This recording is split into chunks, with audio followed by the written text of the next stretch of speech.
Yes, turn that off. Okay. Yeah, that's fine. Good afternoon to our matric learners from all over KZN. I would like to take this opportunity to greet you and welcome you to our English home language lesson.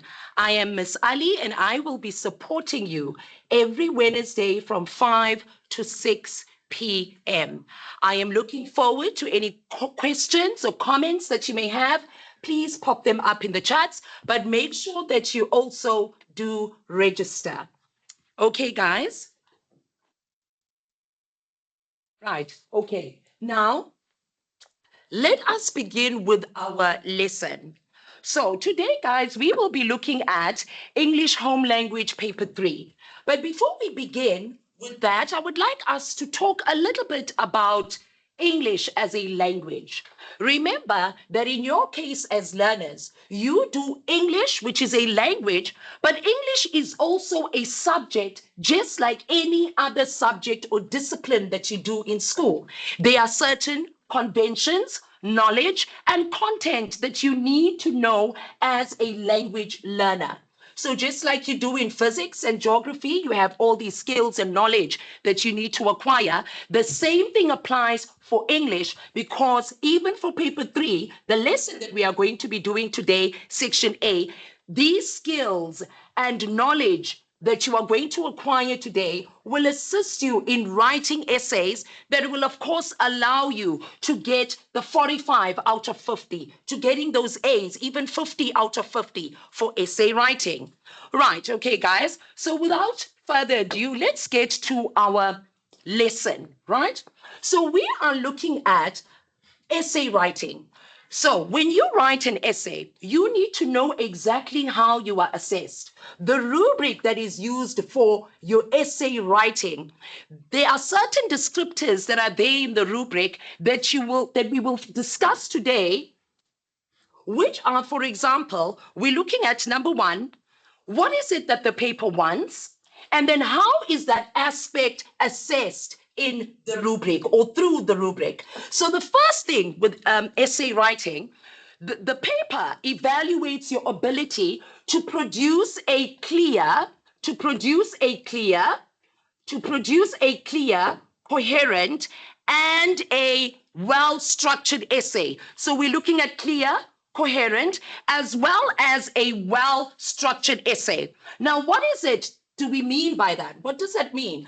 A clear essay means you are writing with clarity. There is no part of your essay, whether it is a narrative, whether it is an argumentative essay, where there are certain points that don't appear to be clear.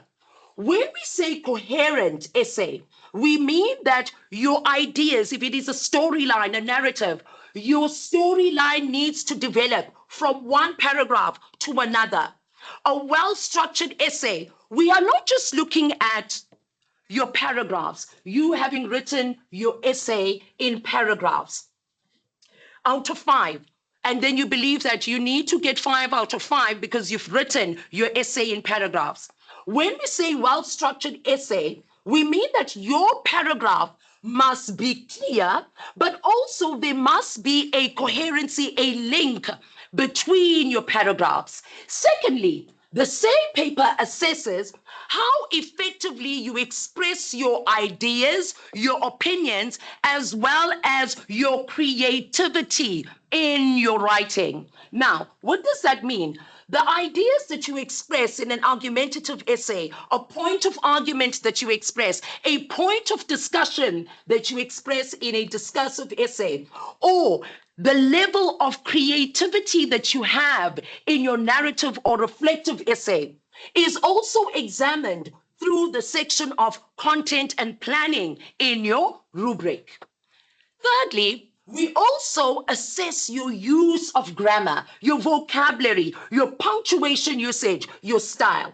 Remember, students, in your English paper 1, question 5, you are given an extract with errors emanating from grammar, whether it's a Concord error, emanating from vocabulary, probably a spelling error, emanating from punctuation usage, the incorrect usage of an apostrophe placed in the wrong position. So when you are now writing in your essay, you need to make sure that all these things that you look for in your question 5, you do the same when you are writing your essay to ensure that there is no grammar, there is no vocabulary, there's no punctuation error in your writing.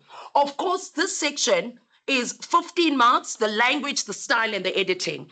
But bear in mind, learners, that it's not just about having a flawlessly written essay. It's also about your use of language and how effective do you portray your ideas to the marker. Lastly, we also assess, so the marker also assess your demonstration of understanding and applying the writing process. Now, why is this important? Remember, ladies and gentlemen, or our learners, that when you are writing, you need to start with your planning. Failure to start with a proper planning as well, because you can have a planning, but it may not be a proper planning.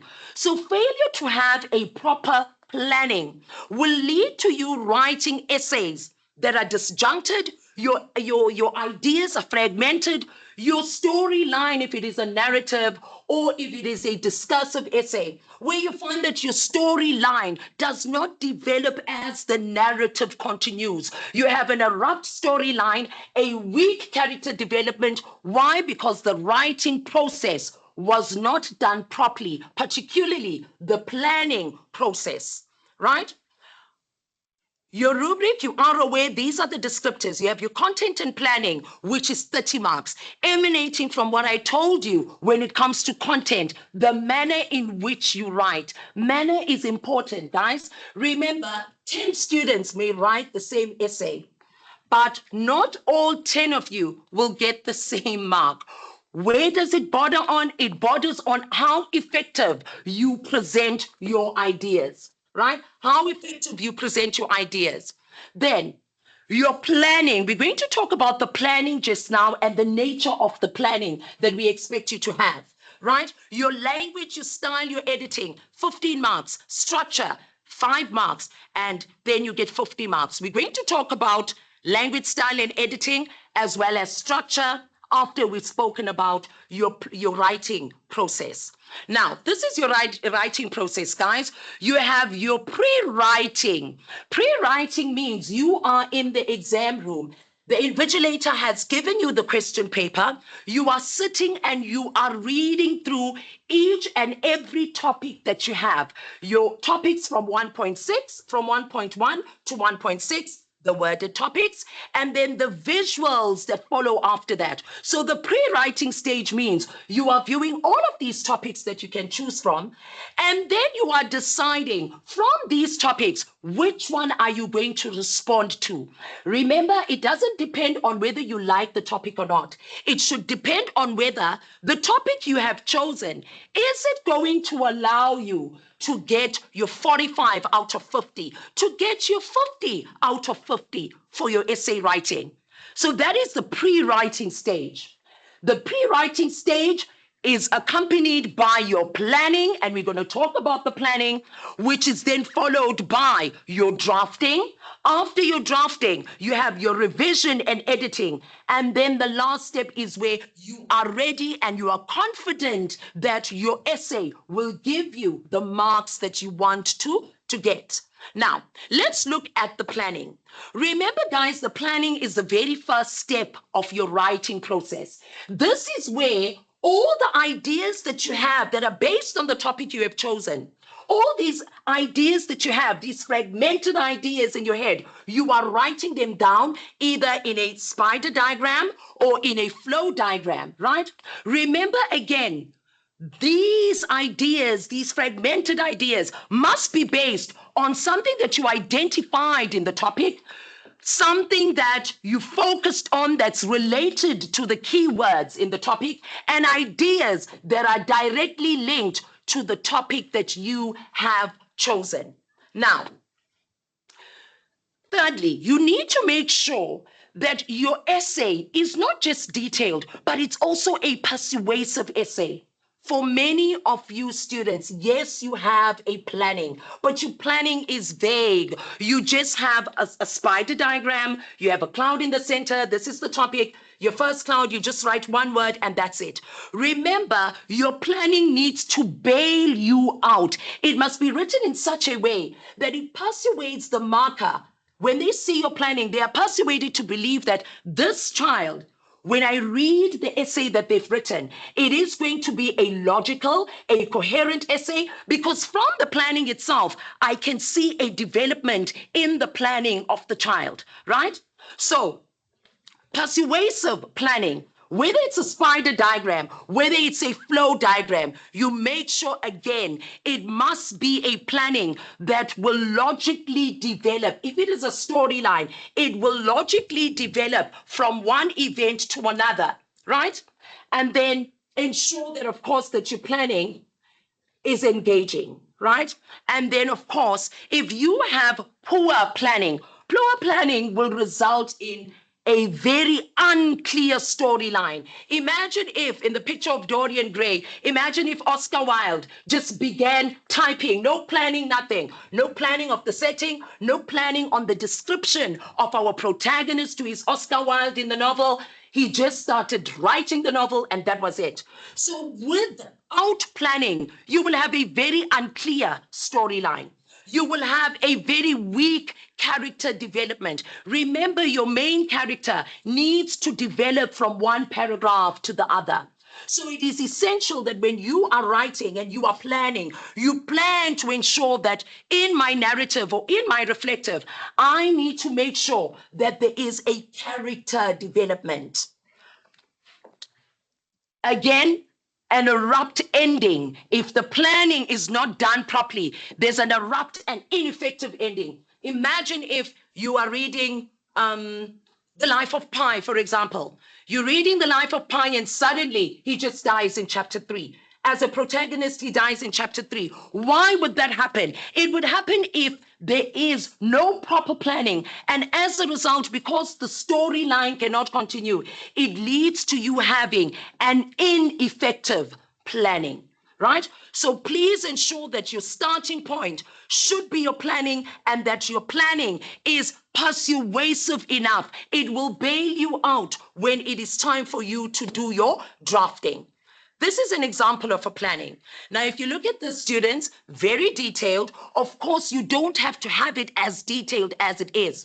But if you look at this planning of this student, you can see, or you can safely assume that with this planning, this student had a coherent essay. This student had an essay that developed from one point of argument to the next, right? So again, even when you are writing your planning, if I want to focus on one part of the planning, let's just say I am focusing on my story, right? I'm focusing on the setting. You have your setting. Under the setting, you need to have descriptors that this is my main idea, but below my main idea, what am I going to focus on the setting? I'm going to perhaps describe perhaps what the town looked like, right? If it's maybe in Othello, you are describing what the Venetians, what Cyprus looked like. So each part, you know, you're going to describe on what the town looked like. You are going to describe what feelings people had living in the setting. So the feelings that emanate from being in the setting.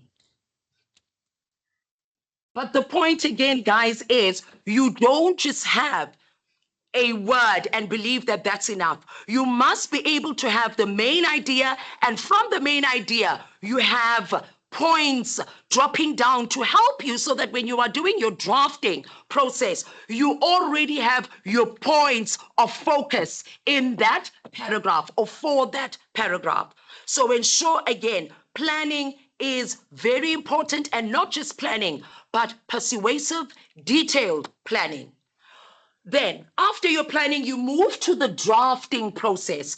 Remember all these ideas that you had, these jumbled up ideas that you had in your spider diagram, in your flow chart. You now need to take these ideas and then put them down into sentences, which these sentences will then form a paragraph. So you're taking these ideas, you are developing them, you are organizing your ideas into a piece of writing that is clear, a piece of writing that is well structured and in paragraphs. We're going to talk about what we mean by structured paragraphs, right?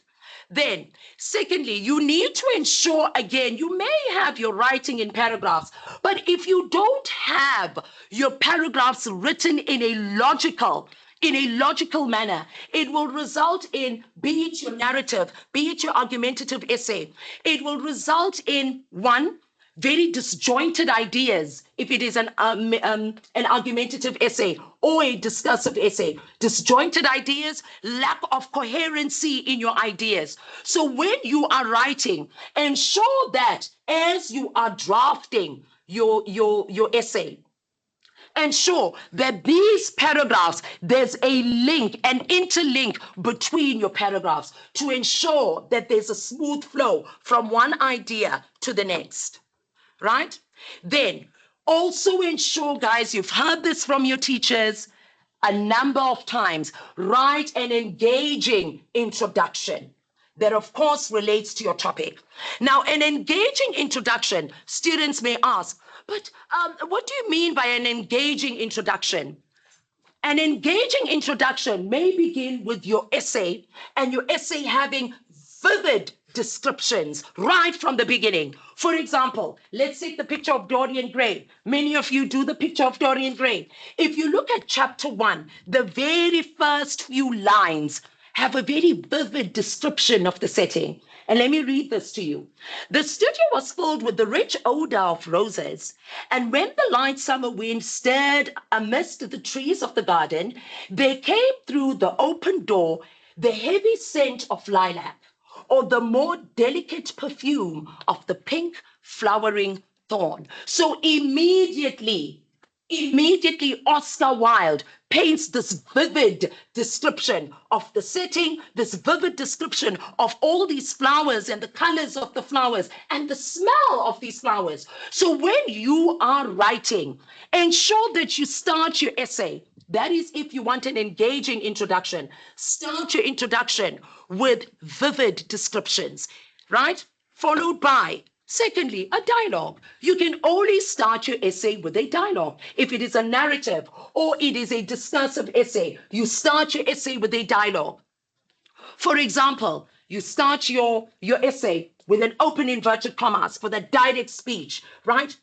Do not move, right? You exclamation mark. You close it, right? So straight away, you have intrigued your marker. They are automatically drawn into what is this dialogue about? What has happened? Where is the story going? So it is important to ensure that if you want these marks, you start from the introduction. Shocking or surprising statements. If you are writing an argumentative essay or you are writing a discursive essay, start off with a shocking and surprising statement. Maybe it's an essay about the digital era, right? Or an essay about social media. You start off with a shocking statement. We have access to so much of information, yet we lack knowledge. So straight away now, your marker is automatically intrigued by the opening statement of your essay. Proverbs that link to the theme. Remember again, that link to the theme of the topic. That link to the theme of the topic. You start off with, maybe it's a reflective essay, and you start off with, I realized then that when two elephants fight, it is indeed the grass that suffers. So straight away, by using this proverb, your marker already knows and already can gauge what exactly is going to be the running theme in your essay. Of course, all of these are done in consideration to the topic that you have chosen. Then, rhetorical questions. You start off your essay with a rhetorical question. In your paper one, you are always asked, what is the function of the rhetorical question? And you say it is to engage the reader. Why don't you engage your marker when you are writing your essay, when you are writing your introduction? So when you're writing, ensure you find a way of starting off at a high note, and that is writing an introduction that is engaging. Then we continue. The structure of your paragraphs. Remember, I said to you that you writing your essays in paragraphs it's not going to really get you any marks. With the paragraphs, we want you to adopt the idea of ensuring that your paragraph has a main idea or a topic sentence. Remember, again, this emanates from your planning. Your planning has the main idea. Your planning has the topic sentence. Then, from your main idea and topic sentence, you have all your supporting details. If you are writing an argumentative essay, you have the main point of argument, and then you are going to use statistics. You are going to use relevant information to argue your point effectively. So that is what we want, or that is what is required of you when we say write a well-structured paragraph and a well-structured essay. Again, this has been noted. In an argumentative essay, your discursive essay, when you are including the facts, you are including statistics, you are including real life examples. All of these are part of your supporting details. In that way, you know that you will not run out of ideas because your essay needs to be 450 words. That is about 2 to 2.5 pages in length. If you're not going to do a proper planning and then taking this planning and then constructing it into paragraphs, right, into ideas that are now consolidated paragraphs, you will run short of ideas in your essay. And then that is where your essay will just end abruptly. And then you end up getting marks that you are not happy about. Right? In addition, with your paragraphs, they should be clear, they should be logical, right? And they must focus on a central theme. Again, if it is a narrative or a reflective essay, there must be a clear-cut storyline. There must be a logical development in your essay. As you develop from one paragraph to the other, remember your narrative, if it's a narrative, your essay is a mini novel.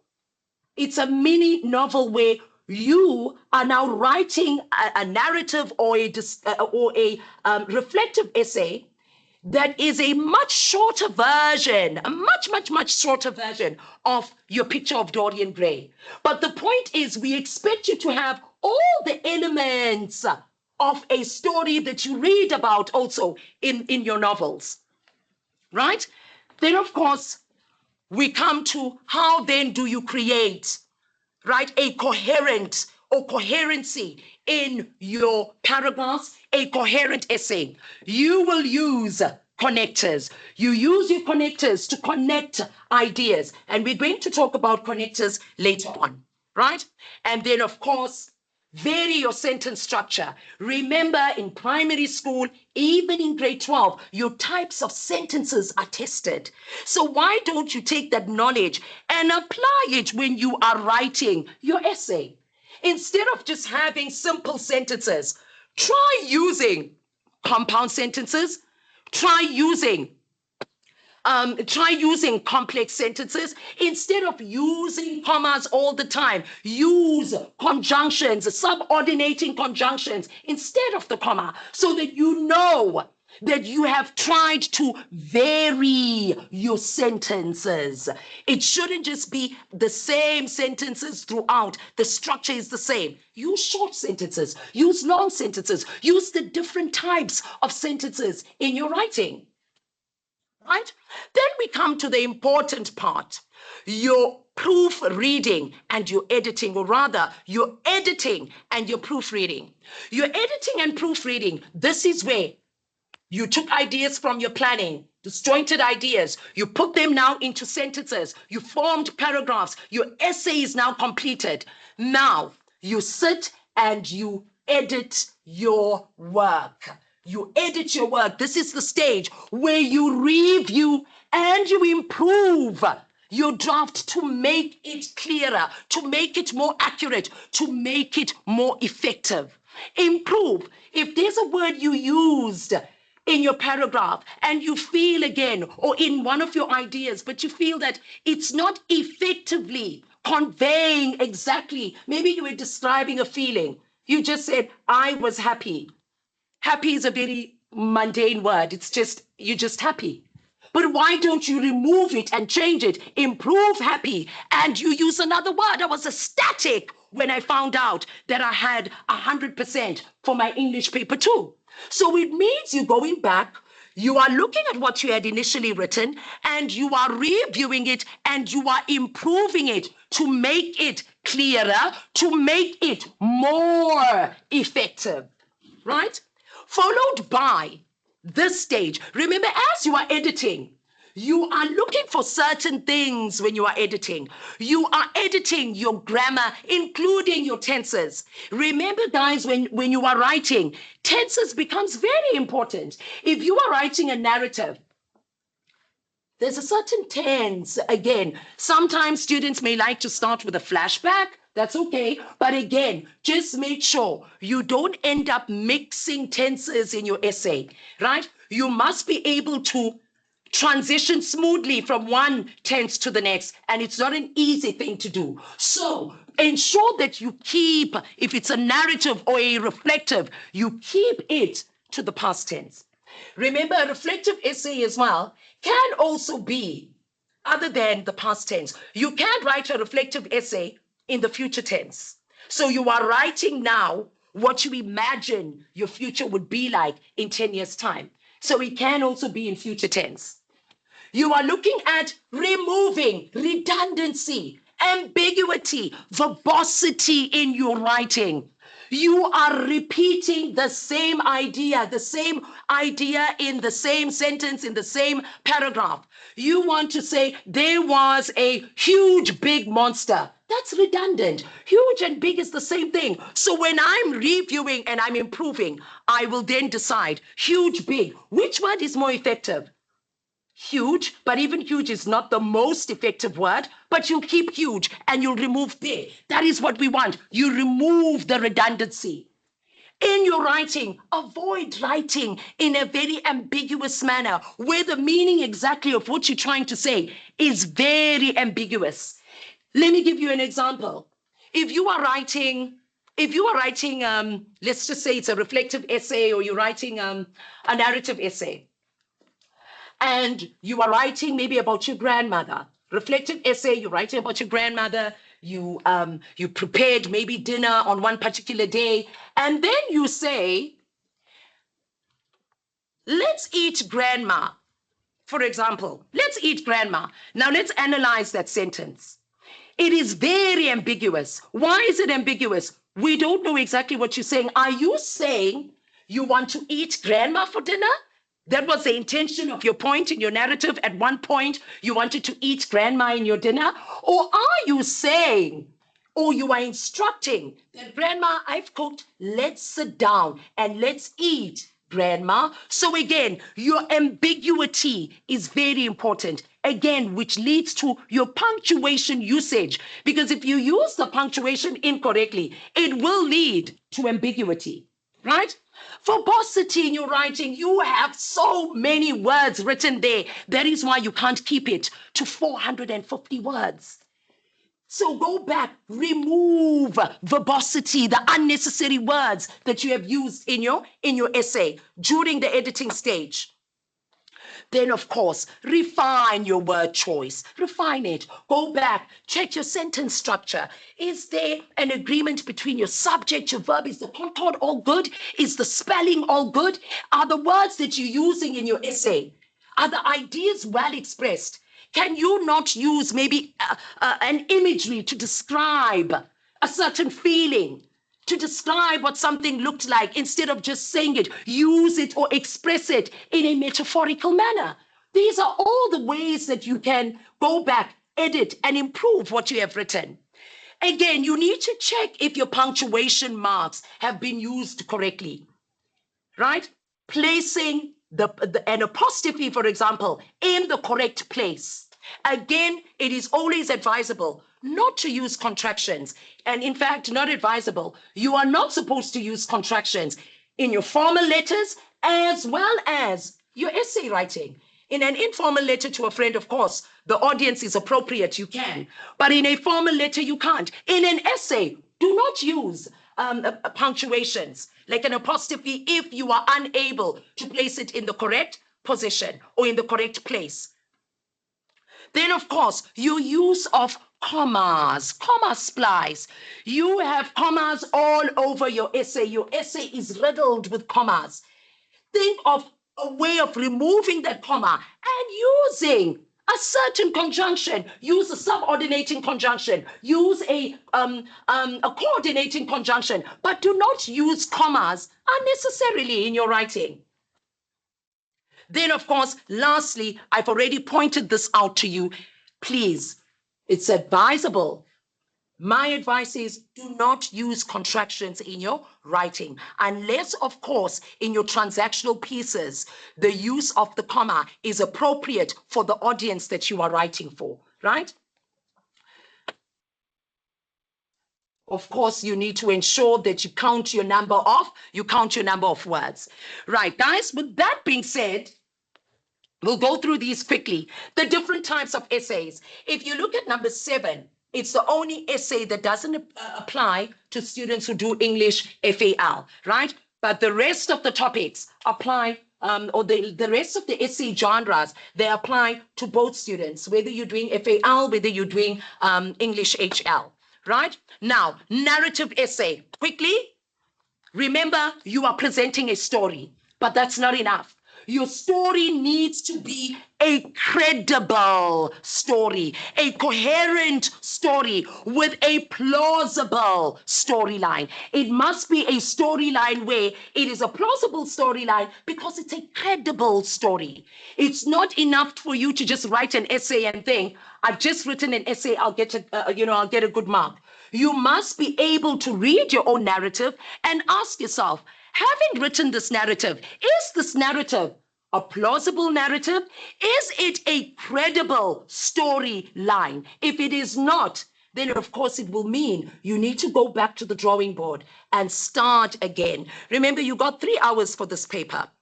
3 hours. Of course, there are other sections, but you can. If it means that you need to start again, you're starting your narrative or you're starting your essay again, if you want that mark, you might as well do it, right? Then, of course, your narrative must have the key elements of any narrative. It must have a setting. Those that do Life of Pi, of course, there's a setting, a plot, a storyline that governs the story, a storyline that centers around the protagonist and other characters as well, but it mainly focuses on the protagonist. Then, of course, your story comes to an end, the denouement of the story. Again, the story can be open-ended. You allow your marker to then decide how they think your narrative should end, how they think the fate of your protagonist ended in your narrative. Then, of course, you've got we've spoken about this already, a central idea, but each central idea in each paragraph develops the storyline. It develops and it takes the storyline from one point to the next. Of course, it is predominantly, guys, please, predominantly written in the past tense. You are narrating a story, preferably something that has already happened, and now you are writing in the past tense. That's to also ensure that as you keep it in the past tense, you are not ultimately confused now between too many tenses because you've been moving from past to present, back to past to present. And as a result, you end up messing up your tense usage in the essay. Then, of course, at the end, you need to ensure at the end of it all, your starting point of your narrative would have been your introduction. You captivate, you intrigue the marker to encourage the marker to enjoy reading your essay.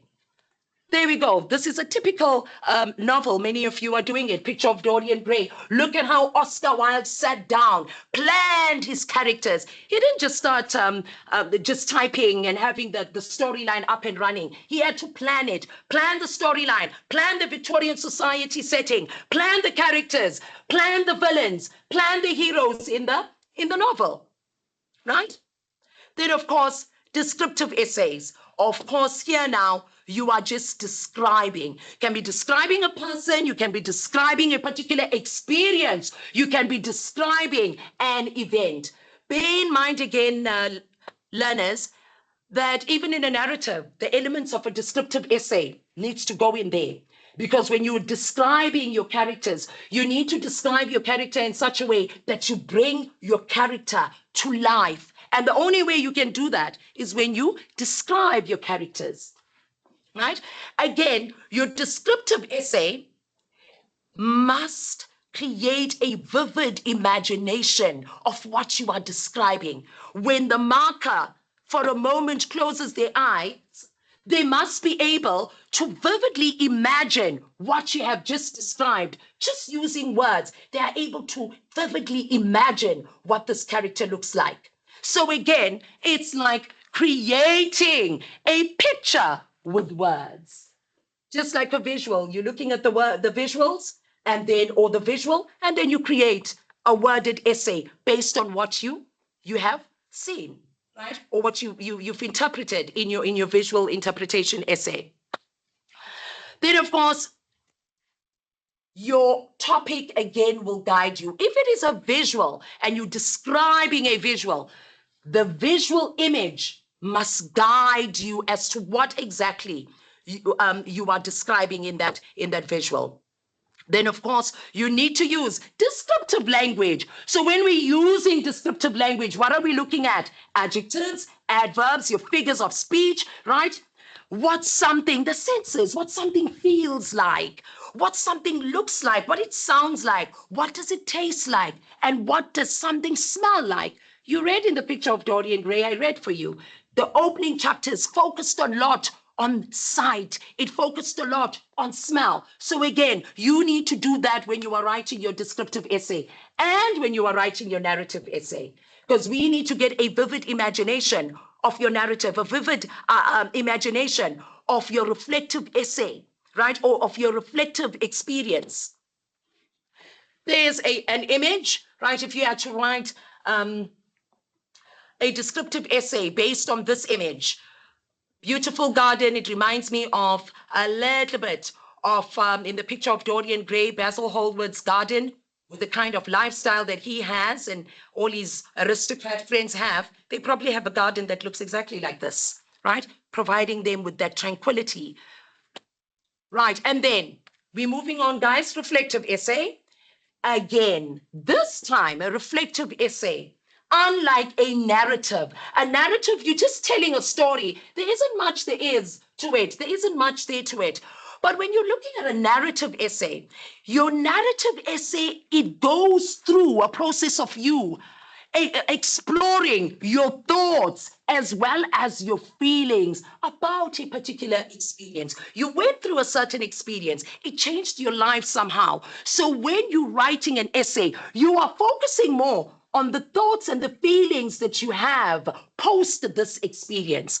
So of course, you'll be telling us a story of this incident, but your story needs to focus a lot on you expressing your thoughts, you expressing your feelings, right? Followed by, again, it is emotional, an emotional reaction and personal insights into this personal experience that you had. So when you are writing, you are describing this experience so that the marker can connect with your reflective experience. Feelings and emotions, they play a central role. And you will notice here, feelings and emotions. If I was writing an essay and I need to edit, I will go back and say feelings and emotions. That's the same thing. Then redundancy, I would take out maybe emotions and bring it here and write there emotions and remove feelings. So that is what we mean by when you're editing. That was just an example. But emotions play a central role in your in your reflective essay, right? And of course, your description of feelings during this experience, your thoughts, what you saw, what you encountered in that experience must allow the marker to connect with that reflection. Once they connect, it allows you to get your mark out of 50, to get that 50 out of 50. Then, of course, obviously, reflective essays predominantly past tense. But like I explained to you earlier, it can also be in the future tense, depending on the nature of the topic. There's an example, a reflective essay, a young girl reflecting about maybe a particular experience that she had. But this experience was a wonderful experience because when you analyze this image, she seems to have a smile on her face. So she's reflecting on thoughts, on a particular thought after this experience, her feelings after this experience. Next to that, you have an image, a reflection of this person on this image, just like a reflection of your feelings on that essay, a reflection of your thoughts in that essay. Argumentative essay, now here, away from narratives, away from reflectives. Now this one, these are more like high flyer essays. High flyer essays, they write these sorts of genres of essays. This essay must ultimately aim to persuade. It must convince the marker because at the end of the day, you are not convincing anyone else. You need to convince the marker so the marker can give you those marks. So you need to persuade the marker to adopt or to relate to your point of view immediately in the introduction. So in your introduction of your argumentative essay, you must express your stance on the topic. Just like in your literature paper and paper 2, immediately in the introduction, you need to give the extent to which you agree with the statements that they give you for maybe Picture of Dorian Gray essay or an Othello essay. But the point is, in the introduction, you write an introduction in an argumentative essay that will ultimately convince the marker beyond a shadow of a doubt that, you know what, I'm really persuaded by this writing. I'm really persuaded by the child's point of view and how well they defended their point of view. Right? Bringing us to the next point. It must present a strong and a well-reasoned argument. So it must be a strong argument, convincing, persuasive argument, well-reasoned argument. Now, how do you create a well-reasoned argument? You create a well-reasoned argument through using your supporting details of statistics. You refer to statistics, you use factual information, and you refer to relevant, maybe organizations that will allow you to strengthen your argument, right? So again, when you are writing, you make sure that in your persuasive essay, it's almost like a debate. You are writing to persuade. You are writing to win the marker over. So when you are doing that, you need to ensure that you use certain elements to ensure that you leave them persuaded by the end of your essay. Of course, if you can't come up with real factual statistics that are real, you create them. It's the only way you can, get marks. And again, it's the only time that God will forgive you for lying, because remember here, you are trying to get these marks. So you can create statistics. You can create, factual information that supports, that strengthens your argument. And then, of course, you have here the tense that must be used. Argumentative essays are always, even the topic, when you get the topic itself is in the present tense, right? Because you are always given a current relatable, currently relatable topic. So it must be in the present tense. Then, of course, the end now, you're coming to the end of your argument. You're no longer arguing in the conclusion. You are just once again reinforcing that strong, that convincing ending that clearly reinforces to the marker, right, your stance on the topic that you have chosen, your argumentative topic that you have chosen, right? Then, of course, there's an image here, right? So if you look there, you can see that this man came prepared. He has a point to give and he has tangible evidence to back up his point, to convince the judge of his argument, the same way that you need to convince the marker of your argument, right? Then your discursive essay. We are now looking at this one was more one-sided, it was subjective. This one is more objective in the sense that it's neither here nor there. You're just presenting the facts as they appear. You're presenting both sides of the coin, the positives and the negatives, and that is it. Only in the conclusion are you allowed to sort of express your informed opinion about the topic that you've discussed, right? So again, like we said, it must be balanced, impartial. It's an impartial examination. So the word examination should tell you how in-depth your points needs to be, how critical it is that you clarify your points and they are written in a manner in which it is easy to understand them, right? Then, of course, your viewpoint should be supported with, we spoke about this, relevant evidence, rational reasoning, relevant evidence, your statistics, your sources of information, maybe a particular organization to help you now present that impartial and in-depth discussion, right?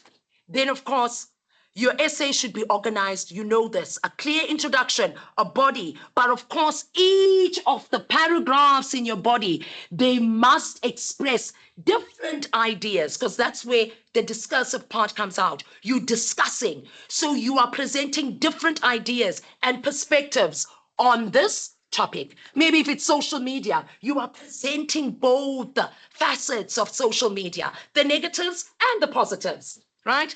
Then, of course, you come to your conclusion. This is the only time where you can present your own judgment. So you've presented both ideas. Now, from this discussion, you are now giving the marker an informed judgment of, I've weighed the positives, I've weighed the negatives, and this is what I feel is more in favor according to myself. So it's the only time you express your own opinion. And there you go. You have both sides of an argument must be presented in your essay.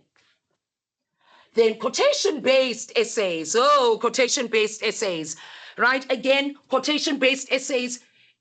If you are not good at quotation-based essays and you tried it out, please don't try it out again in the exams. Practice it, do it a number of times, give it to your teacher, ask them to mark it, ask them to critique your essay. And then if you feel you are comfortable enough to get a 45 out of 50, then you can attempt a quotation-based essay, right? So with this quotation-based essay, there must always be a link. There must be a link between the quotation and the content of your written essay. So it is the quotation, and the quotation channels you as to what ideas you need to have in your essay. Of course, a quotation-based can be a discursive essay. It can also be, to an extent, other students also use a narrative approach, but I only say the best thing for a quotation-based essay is more of a discursive approach than a narrative and reflective approach to writing or to responding to a quotation-based essay. Right? And these quotations can be taken from anywhere. They can be taken from novels. They can be taken from famous philosophers, African proverbs, and other written texts, right? Then, of course, when you are responding to this quotation-based essay, you should not simply repeat the quotation, but you need to show, you demonstrate a clear understanding of its meaning. What does the quotation mean, right? And how does it relate to your discussion?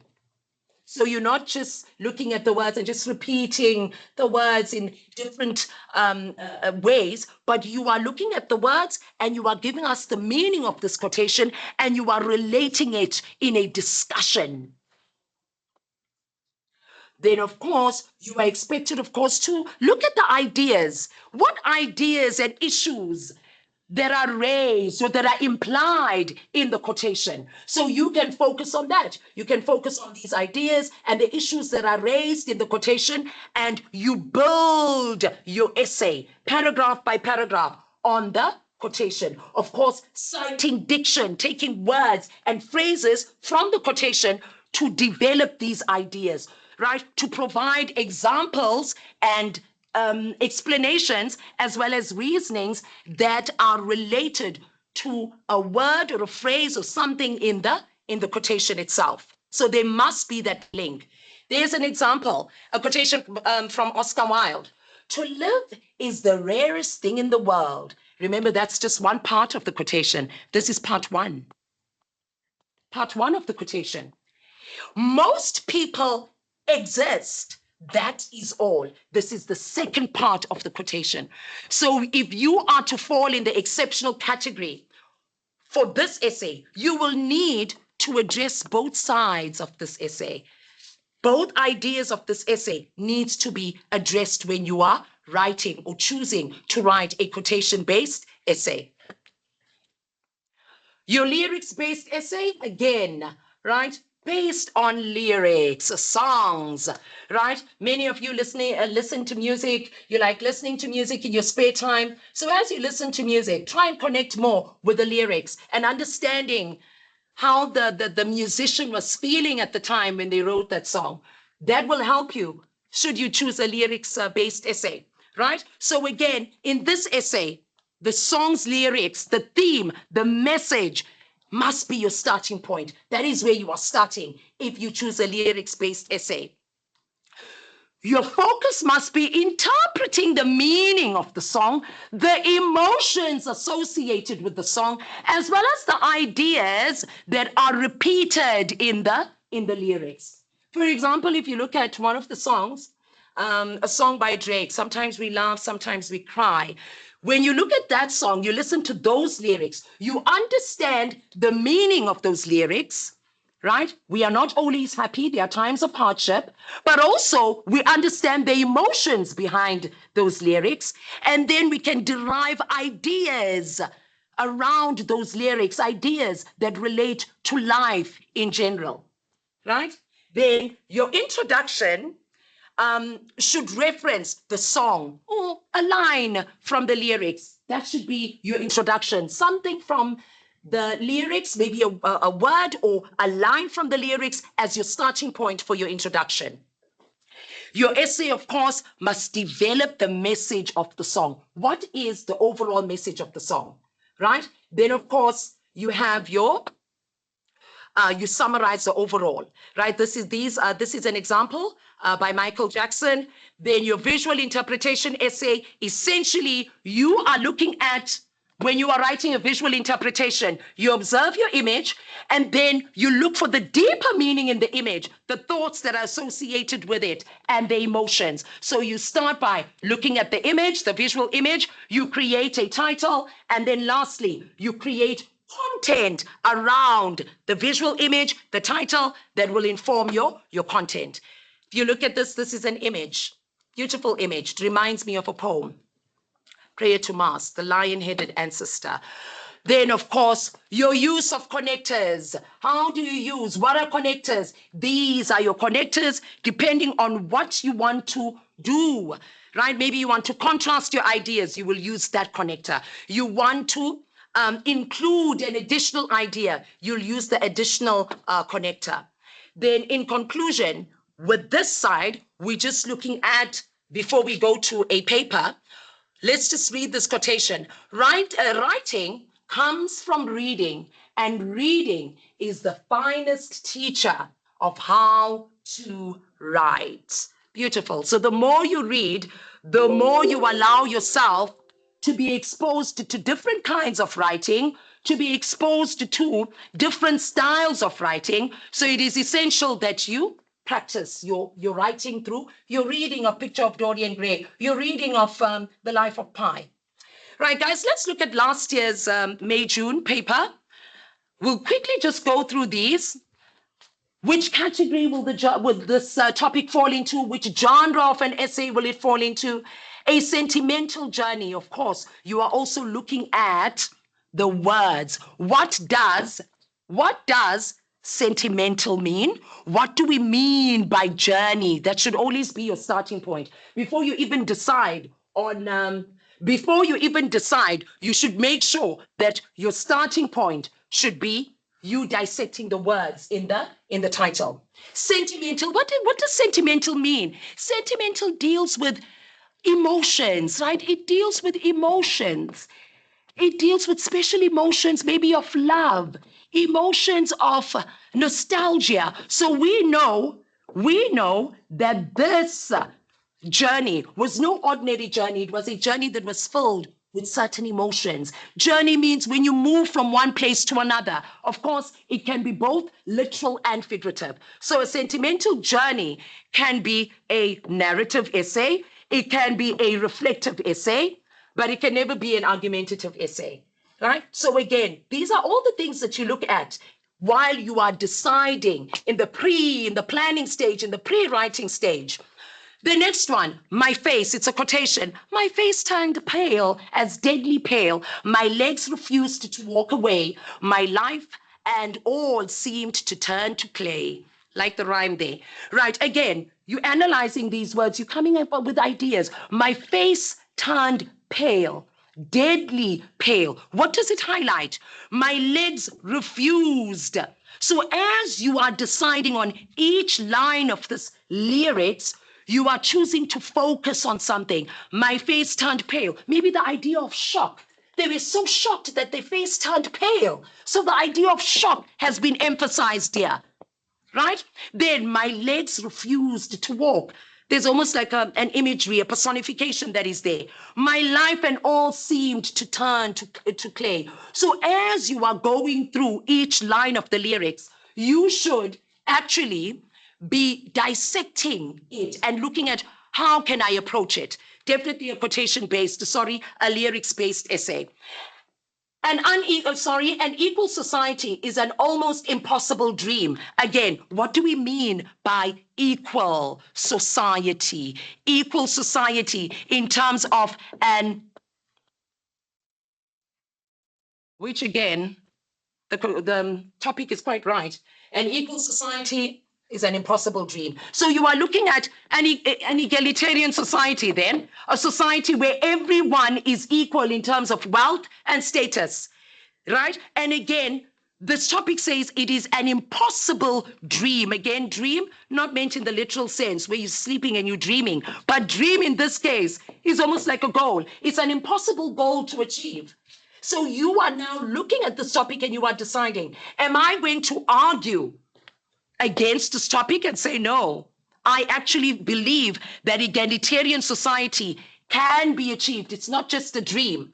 Or you are going for the topic and saying it is indeed an impossible dream. And then you are arguing your position for that topic, right?